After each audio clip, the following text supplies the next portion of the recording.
12 তারিখের নির্বাচন হচ্ছে ভাগ্যের পরিবর্তনের নির্বাচন। নারীদেরকে যদি আমরা আমাদের উন্নয়ন যাত্রার সাথে সম্পৃক্ত না করি, আমরা কোনোভাবেই বাংলাদেশের উন্নয়ন করতে পারবো না। বাক ব্যক্তি স্বাধীনতা অধিকার বলি, এইগুলো আদায় করার জন্য অনেকগুলো মানুষ অকাতরে জীবন দান করেছে। গত 16 বছরে বহু মানুষ গুম খুনের শিকার হয়েছে, বহু মানুষ অত্যাচার নির্যাতনের শিকার হয়েছে বিভিন্নভাবে, বহু মানুষ পঙ্গুত্ব বরণ করেছে। এই জনসভার মঞ্চের বাম পাশে কতগুলো মানুষ বসে আছে। কারা তারা বসে আছে?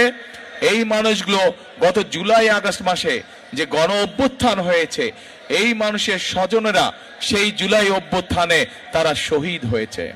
এখন প্রিয় ভাই বোনেরা, আজ এই 14 আসনে ধানের শীষের পক্ষ থেকে আমরা এমন একজন মানুষকে ধানের শীষে তুলে দিয়েছি যে গত 16 বছর ধরে এই যে স্বৈরাচার গণ অভ্যুত্থানে যে স্বৈরাচার পালিয়ে গেছে এই দেশ থেকে, এই স্বৈরাচারের সময় যত গুম হয়েছে, খুন হয়েছে, অত্যাচার হয়েছে, নির্যাতন হয়েছে, তার একটি প্রতীক হচ্ছে তুলি তথা ধানের শীষের প্রার্থী 14 আসনের। আমরা দেখেছি গত 16 বছর ধানের শীষের 14 আসনের প্রার্থী তুলি কিভাবে সারা বিশ্বকে জানিয়েছে, সারা বিশ্বের সামনে তুলে ধরেছে যে কিভাবে এই দেশে স্বৈরাচার গুমের রাজনীতি করেছিল, হত্যার রাজনীতি করেছিল, খুনের রাজনীতি করেছিল, মানুষকে অত্যাচার নির্যাতনের রাজনীতি করেছিল। এখন প্রিয় ভাই বোনেরা, আমরা আমাদের বহু সহকর্মী, বহু ভাই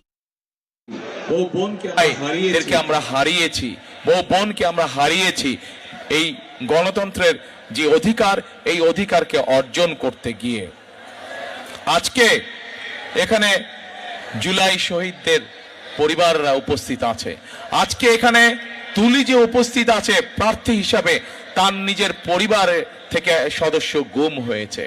এখন প্রিয় ভাই বোনেরা, যেই মানুষগুলো শহীদ হয়েছে, যেই মানুষগুলোকে হত্যা করা হয়েছে, যারা খুন গুণের শিকার হয়েছে, আমরা কি তাদের ত্যাগকে বৃথা যেতে দিতে পারি? তাদের ত্যাগকে, এই যে ভাই পিছনে যারা আছেন, তাদের ত্যাগকে, এই মানুষগুলোর ত্যাগকে বৃথা যেতে দিতে পারি না আমরা বৃথা যেতে দিতে। যদি বৃথা না যেতে দিতে হয়, তাহলে কি কাজ করতে হবে? এক নম্বর কাজ হচ্ছে যে এই যে ভোটের অধিকার যে প্রতিষ্ঠিত হয়েছে, আমাদের এই ভোটের অধিকারকে, জনগণের এই ভোটের অধিকারকে আমাদের সত্যিকার ভাবে শক্তিশালী ভাবে প্রতিষ্ঠিত করতে হবে, এবং এই প্রতিষ্ঠিত করার মাধ্যমেই আমরা দেশকে সামনের দিকে নিয়ে যেতে পারবো। গণতন্ত্র এই গত 16 বছর যাবত এই দেশে কোনো জবাবদিহিতে ছিল না, এবং যেহেতু জনগণের কাছে কোনো জবাবদিহিমূলক শাসন ছিল না, জনগণের কাছে জবাবদিহি করার মতন যারা শাসন ক্ষমতায় ছিল, তারা জোর জবরদস্তি করে জনগণের অধিকারকে চাপিয়ে রেখেছিল। প্রিয় ভাই বোনেরা, আজকে এই 12 তারিখের নির্বাচন শুধু যে আমরা গণতন্ত্রের ভিত্তিকে মজবুত করব তা নয়, গণতন্ত্র ভিত্তিকে মজবুত করার পাশাপাশি 12 তারিখের নির্বাচন হচ্ছে আমাদের আগামী দিনের দেশ গঠনের, ভাগ্যের পরিবর্তনের নির্বাচন। কাজেই আমাদেরকে প্রিয় ভাই বোনেরা এখন সামনের দিনে দেশ গঠন করতে হবে।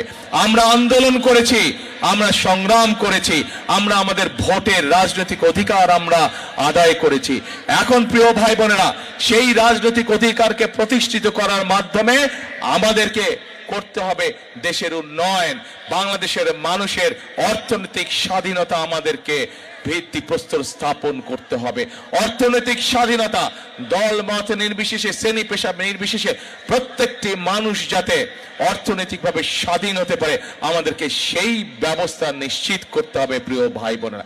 এবং সেই জন্যই আপনারা দেখেছেন যে আমরা জাতির সামনে কি উপস্থাপন করেছি।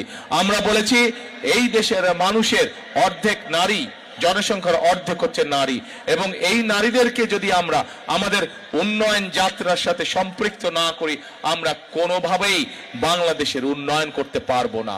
এবং সেই জন্যই এই দেশের খেটে খাওয়া নারী যারা, খেটে খাওয়া মানুষ যারা, খেটে খাওয়া তাদেরকে আমরা পরিবারের যারা গৃহিণী, যারা মা, তাদেরকে আমরা আমরা অর্থনৈতিকভাবে স্বাবলম্বী করে গড়ে তোলার জন্য আমরা ফ্যামিলি কার্ডের কথা বলেছি।